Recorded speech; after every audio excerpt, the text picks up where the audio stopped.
नमस्कार दोस्तों, आप दिख रहे हैं सोयाबीन वैरायटी PS 1569 है।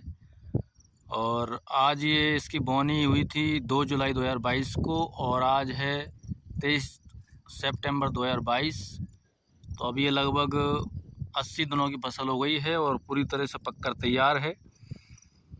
और जैसे कि आपको मालूम है कि पिछले 4 से 5 दिनों से संपूर्ण मध्य प्रदेश में बहुत ज़्यादा बारिश हो रही है और लगातार पानी गिर रहा है, जिससे फसलों को नुकसान हो रहा है। चाहे वो अभी कोई भी सोयाबीन वैरायटी हो, चाहे लॉन्ग टाइम की हो, चाहे शॉर्ट टर्म वैरायटी हो, लेकिन सभी वैरायटियों में बरसात का बहुत ज़्यादा नुकसान है। क्योंकि ज़्यादा बरसात होने के कारण जो वैरायटियां पक गई हैं उनके दानों को नुकसान हो रहा है, उनकी अंकुरण क्षमता पर प्रभाव पड़ सकता है। जैसे कि आप ये वीडियो में दिख रहे हैं, PS 1569 वैरायटी है और लगभग पककर तैयार है। और अभी बरसात नहीं होती तो इसकी कटाई चालू हो जाती। पूरी तरीके से पककर तैयार है और इसकी संपूर्ण फलियां, प्रत्येक पौधे की फलियां पीली पड़ गई हैं और कुछ पौधों की फलियां सूख कर काली पड़ गई हैं। तो आप ये वीडियो में देख रहे हैं, सोयाबीन वैरायटी PS 1569 है और ये लगभग अपने ये 20 बीघा के प्लाट में ये पूरी वैरायटी लगी हुई है। और जहाँ तक आपको ये पीली पीली सोयाबीन दिखाई दे रही है जो पक गई है, वो पूरा प्लाट अपना है।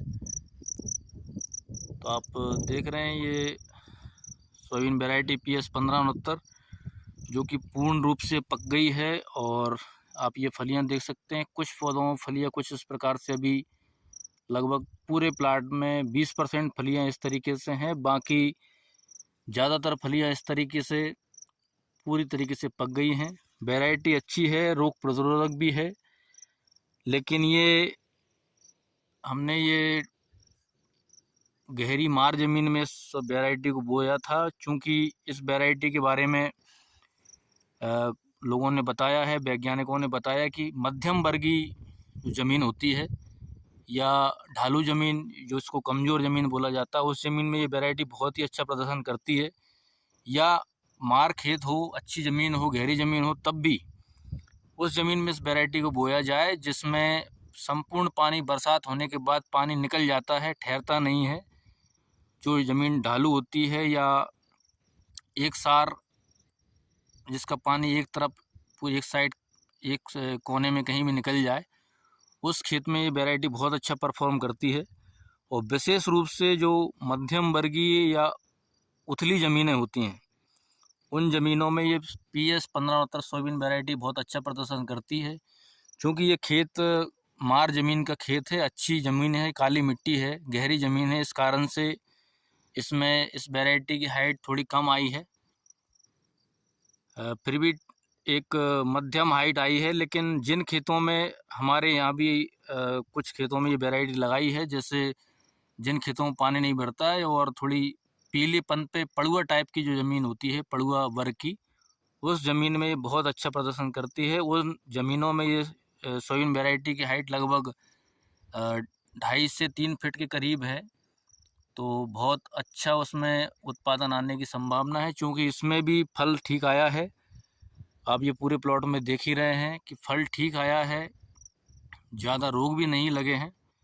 तो वैरायटी बहुत बढ़िया है। PS 1569 कम दिनों की वैरायटी है, लगभग 85 दिन में, ये 80 दिन में है, अभी 80 दिन की इसकी उम्र हो चुकी है।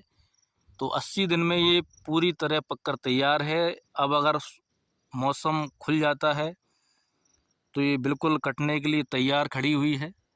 और अच्छा फल आया है, लगभग एक पौधे में 30 से 40 फलियाँ, किसी पौधे में 50 फलियाँ तक हैं। और एक फली में दानों की संख्या 2 से लेकर 3 और 4 तक है। औसत फलियों में, औसत सारी फलियों में अगर इसका औसत देखा जाए, 3 दाने की फलियाँ इसमें आती हैं। वैरायटी किसानों के लिए बोने के लायक है और शॉर्ट वैरायटियों में बढ़िया प्रदर्शन करने वाली ये वैरायटी है।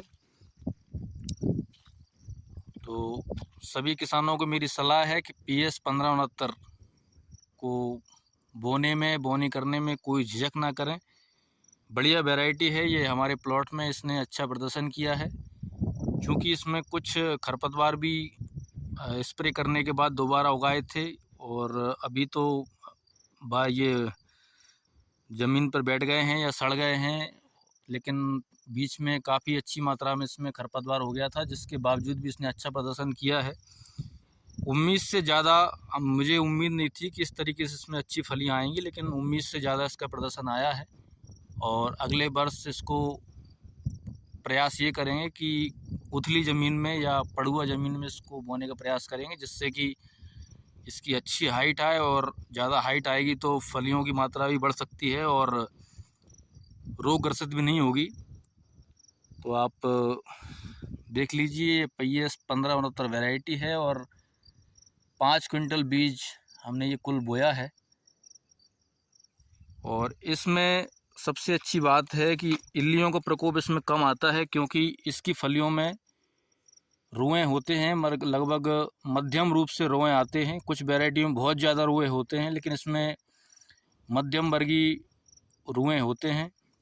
और ये देखा गया है कि जिन वैरायटियों की फलियों में या तने में रुएँ होते हैं, उन वैरायटियों में इल्लियों का प्रकोप काफ़ी कम आता है। तो ये वैरायटी में आप देख रहे हैं, एक औसत अच्छी वैरायटी है शॉर्ट कम उम्र की वैरायटियों में।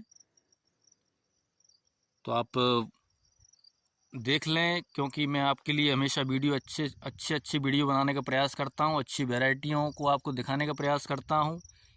ये हमने पहली बार PS 1569 वैरायटी को लगाया है, क्योंकि इसके बारे में पिछली साल बहुत कुछ सुना था कि अच्छा उत्पादन भी देती है और कम दिनों की वैरायटी है। 95-60 का अच्छा विकल्प ये वैरायटी को माना गया था।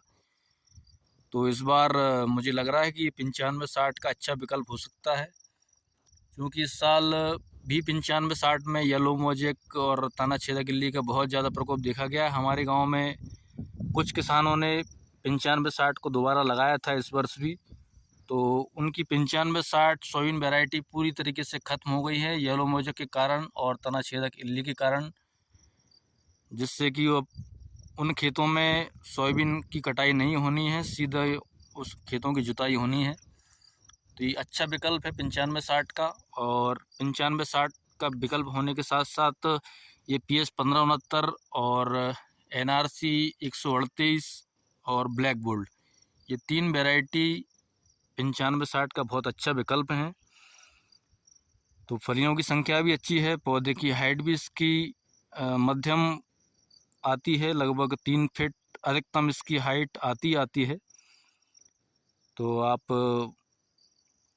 पूरे प्लाट में देख लीजिए, अच्छा फल आया है और पककर ये लगभग अब तैयार है। और जब अभी अगले आज 23 तारीख है और 24 तारीख तक मौसम विभाग ने पानी दिखाया है कि 24 तारीख तक बरसात होगी।